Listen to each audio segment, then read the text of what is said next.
Hi viewers, welcome to red TV. Jaganmohan Reddy గారు వచ్చే elections నాటికి తన ప్లాన్ అండ్ ప్రిపరేషన్ మొదలుపెట్టినట్టుగా కనిపిస్తుంది. ఇప్పుడు ఏదైతే పోటీ చేస్తున్నారో పులివెందల, అక్కడి నుంచి తను వేరే నియోజకవర్గానికి మారబోతున్నట్టుగా వార్తలు వినిపిస్తున్నాయి. గతంలో చాలా మందికి సంబంధించి ఆయన ఈ విధంగానే మార్పులు జరుపులు చేశారు. మనందరికీ తెలిసిందే. ఒక నియోజకవర్గం ఇన్ఛార్జ్ని ఇంకొక దగ్గరికి పంపించేశారు. ఇప్పుడు ఆయన నియోజకవర్గాన్ని మార్చుకోబోతున్నారంటూ వైరల్ అవుతున్న వార్తల్లో వాస్తవం ఎంత ఉంది?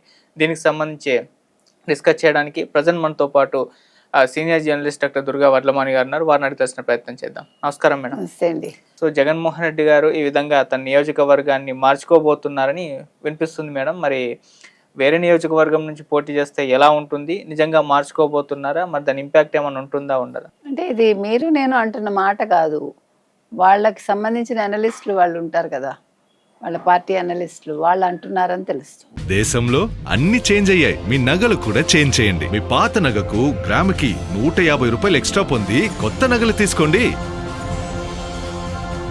అదే తక్కువ తరుగుకు మీ లలితలో మాత్రమే. ఓకే. సో ఈ వార్త కొంచెం వైరల్ అవుతుంది.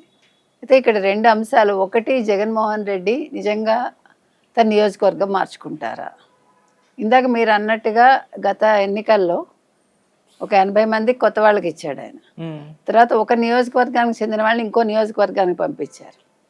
అట్లా మీకు రజనీ తెలుసు, గుంటూరు పంపించి మళ్ళీ రేపల్లె వేస్తారని ఆవిడ దానికి సుముఖంగా లేకపోవడం, ఇట్లా రకరకాలుగా గందరగోళం అయింది. అంటే ఎవరి సలహాతో ఆయన అలా చేశాడో మనకు తెలియదు. లేదు ఆయనకు వచ్చిన రిపోర్ట్స్ అట్లా వచ్చాయా? ఇప్పుడు జగన్మోహన్ రెడ్డి ఆలోచించుకోవాల్సింది ఏంటంటేనండి, ఆ రోజు ఆయన రిపోర్ట్స్ని గట్టిగా పట్టించుకోవాలి, నిజమైన రిపోర్ట్స్ తెప్పించుకోవాలి. నిజంగా ఎలా ఉంది లోకల్గా పరిస్థితి ఒక్కొక్క నియోజకవర్గంలో, తన్ని నిజంగా ద్వేషిస్తున్నారా లేదా, ఆ విషయాలు ఎప్పుడు ఆయన ఆలోచించి ఉండడు. ఎంతసేపు ఆయన దృష్టి ఏంటి? నేను 2 బటన్లు నొక్కాను, వీళ్ళు 2 బటన్లు నొక్కుతారు, నేను సంక్షేమాలు ఇచ్చాను, ఖచ్చితంగా నన్ను గెలిపిస్తారు. అంతే తప్ప అభివృద్ధి గురించి కానీ, ప్రజలకు మనం ఏం చేసాము, నిజంగా మనం డిఎస్సి ఇచ్చామా, నిజంగా మనం ప్రజలకు కావాల్సినవి చేసామా, నిరుద్యోగ యువతకి ఉద్యోగాలు ఇచ్చామా, మనం ఒక్క కంపెనీని రప్పించామా, ఉన్న కంపెనీలే తరివేస్తాము అనేది ఆయన ఆలోచించుకోవాలి.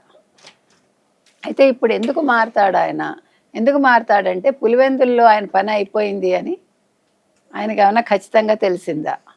బీటెక్ రవి చాలా యాక్టివ్ అయ్యారు. బీటెక్ రవి ముందు నేను నిలవలేను, ఎందుకంటే గతంలో కూడా అసలు మన 24 ఎన్నికల్లోనే 7 సీట్స్ తెలుగుదేశానికి రావడమే చాలా, అంటే అదొక మార్పుకి నాంది.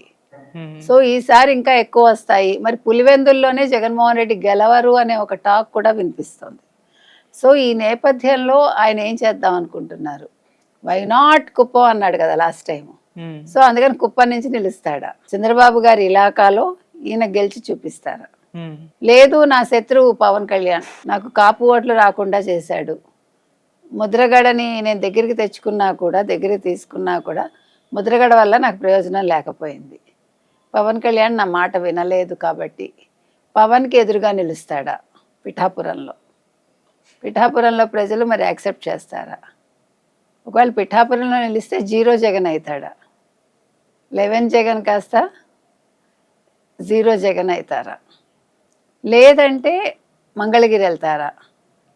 మీకు తెలుసు ఎలక్షన్స్కి ముందు ఎలా అడుగడుగున లోకేష్ని ఇబ్బంది పెట్టారు, లోకేష్ని ఎట్లా అంటే బాడీ షేమింగ్ చేయటం కానీ, కించపరచటం కానీ ఏ రకంగా చేశారు.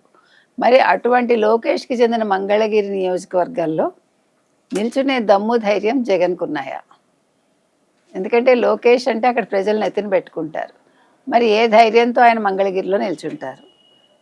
ఇవన్నీ కాదు, నేను 2029లో ముఖ్యమంత్రిని కాను అనేది గ్రహించి ఆయన కడప ఎంపీగా నిల్చుంటారు. మీకు కడప ఎంపీగా నిల్చోవటం అంటే మీకు చాలా విషయాలు గుర్తుకొస్తాయి.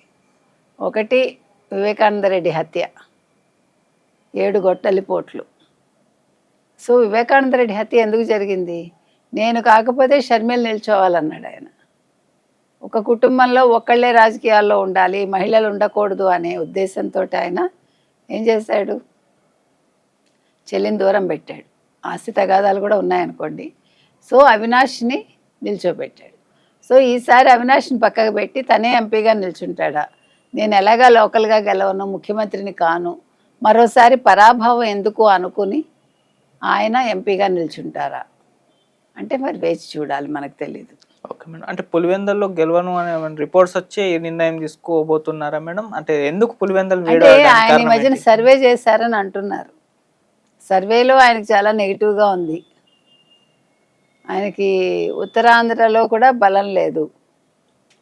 సో రాయలసీమలో కొద్దిగా బలం వచ్చింది కాబట్టి, కానీ కడపలో రాలేదు, అంటే పులివెందుల్లో రాలేదు.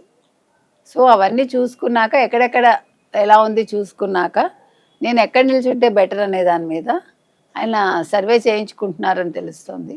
ఓకే. సో ఆ నేపథ్యంలో మరి ఏం చేస్తారు అనేది, ఎక్కడి నుంచి నిల్చుంటారు అనేది ఒక క్లారిటీ రావాల్సిన అవసరం ఉంది. Okay madam. Thank you so much madam. Thank you.